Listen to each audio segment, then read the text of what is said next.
Latest updates ఎప్పటికప్పుడు పొందడానికి studio యువ వాట్సాప్ ఛానల్ ని ఫాలో అవ్వండి. లింక్ డిస్క్రిప్షన్ లో ఉంది. ప్రెజెంట్ వార్ 2 చిత్రీకరణలో పాల్గొంటున్న జూనియర్ ఎన్టీఆర్ ఇప్పుడు చాలా సన్నగా మారిపోయారు.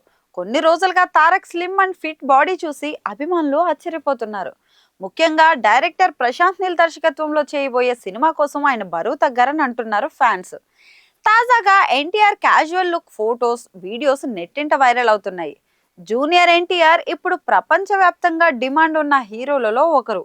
త్రిబులర్ సినిమా తర్వాత ఆయన క్రేజ్ ఒక్కసారిగా మారిపోయింది. ఇక ఇటీవలే దేవరా సినిమాతో భారీ విజయాన్ని అందుకున్న తారక్ ఇప్పుడు వార్ 2 చిత్రీకరణలో పాల్గొంటున్నాడు. డైరెక్టర్ అయాన్ ముఖర్జీ రూపొందిస్తున్న ఈ మూవీలో హృతిక్ రోషన్ తో కలిసి స్క్రీన్ షేర్ చేసుకోబోతున్నారు ఎన్టీఆర్. ఇందులో రా ఏజెంట్ పాత్రలో కనిపించబోతున్నాడని సమాచారం. అలాగే డైరెక్టర్ ప్రశాంత్ నీల్ దర్శకత్వంలో ఒక ప్రాజెక్ట్ చేయబోతున్నారు. ఇటీవలే ఈ మూవీ రెగ్యులర్ షూటింగ్ కూడా స్టార్ట్ కాగా వచ్చే వారం ఈ మూవీ షూటింగ్ లో ఎన్టీఆర్ జాయిన్ కానున్నట్లు సమాచారం. ఇదిలా ఉంటే తాజాగా ఎన్టీఆర్ దుబాయ్ లో తన ఫ్యామిలీతో కలిసి వెకేషన్ ఎంజాయ్ చేస్తున్నారు. కొన్ని రోజుల క్రితం అర్జున్ సన్నా Vyjayanthi movie pre release event కు ముఖ్య అతిథిగా వచ్చారు తారక్. ఆ తర్వాత తన ఫ్యామిలీతో కలిసి దుబాయ్ వెళ్ళినట్లు తెలుస్తోంది. ఇందుకు సంబంధించిన ఫోటోస్, వీడియోస్ సోషల్ మీడియాలో వైరల్ అవుతున్నాయి.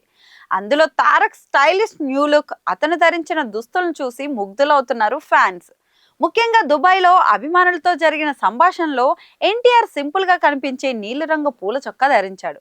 ఆ చొక్కా క్యాజువల్ గా కనిపించింది, కానీ ఆ షర్ట్ ధర తెలిస్తే షాక్ అవుతున్నారు. నివేదికల ప్రకారం ఎన్టీఆర్ ధరించిన నీలిరంగు పూల చొక్కా ధర 85,000 అని తెలుస్తోంది. మరి ఈ విషయం తెలిసి ఫ్యాన్స్ ఆశ్చర్యపోతున్నారు. ఇది ఒక ప్రముఖ అంతర్జాతీయ డిజైనర్ బ్రాండ్ నుంచి వచ్చింది. దీంతో ఎన్టీఆర్ షర్ట్ ప్రైస్ పై నెటిజన్స్ విభిన్నంగా స్పందిస్తున్నారు. ఎన్టీఆర్ ప్రస్తుతం వార్ 2 సినిమా, ఎన్టీఆర్ నీల్, దేవరా 2 వంటి ప్రాజెక్టులతో బిజీగా ఉన్నారు. అలాగే తమిళంలో ఒక టాప్ దర్శకుడితో కలిసి మరొక ప్రాజెక్ట్ అనౌన్స్ చేస్తున్నట్లు సమాచారం.